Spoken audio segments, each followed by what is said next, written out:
Good day, sir. I am Midshipman Cordero Alden H. of BS Maria Polaris 3A. So today I am going to interpret and understand the meaning of the PV diagram. So first, the PV diagram is defined as the pressure volume diagram. So in this diagram, the pressure is this arrow upwards and the volume is this arrow. So next is I'm going to show the different points in the diagram. Here is point A, point B, point C, point D, and point E. So next is I'm going to identify and explain the process or events which take place in each stroke of the 4-stroke cycles. So first, between A and B, the intake stroke happens.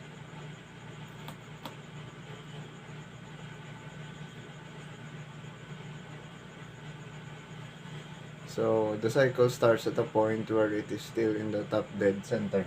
Here in the top dead center.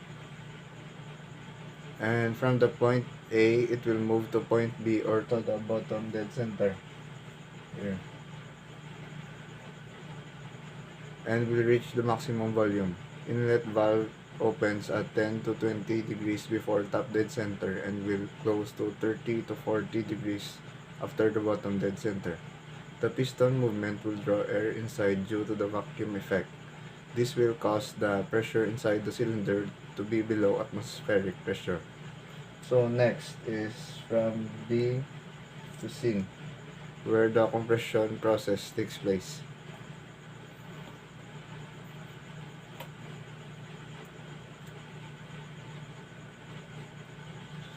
So after the intake, the piston will pass through the bottom dead center and will move back to the top dead center. From here to here. So in this phase, the volume will gradually decrease while the pressure will increase gradually as the piston goes towards the top dead center. At the start of this stroke, the intake valve is still open after passing the bottom dead center because it will take time for the pressure in the cylinder to be compressed and exceed the atmospheric pressure around 20 to 30 degrees before the top dead center. The ignition is triggered and the pressure rises rapidly towards the maximum pressure.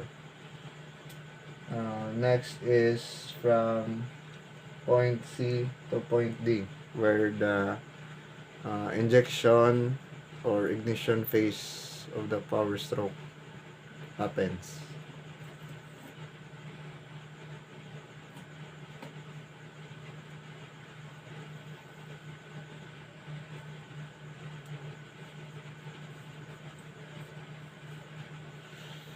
So, shortly after the ignition or injection event in the piston will reach the top dead center represented by point C. Since the elements needed for combustion are already present, which are the oxygen, fuel, and heat, combustion will happen inside the cylinder. The combustion will cause the pressure in the cylinder to rise sharply, and it hits the maximum values, which is represented by D in the PV diagram. Phase CD is the start of the power stroke wherein combustion occurs and pressure increases until it will reach the maximum pressure that can be attained in the cylinder. So the next is from point D to point E where the power stroke takes place.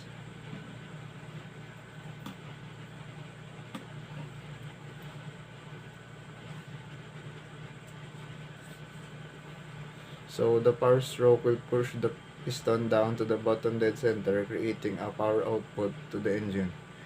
Before it reaches the bottom dead center, the exhaust valve closes at around 30 to 50 degrees before the bottom dead center.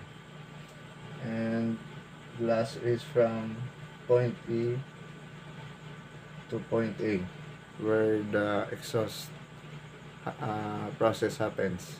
So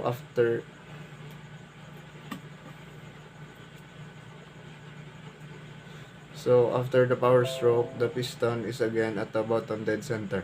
The volume in the cylinder is again at maximum value and the pressure around the minimum atmospheric pressure. The piston starts to move towards the top dead center and it's pushing the burnt gases out of the cylinder. The exhaust valve will close at 10 to 15 degrees after the top dead center. That's all, sir. Thank you.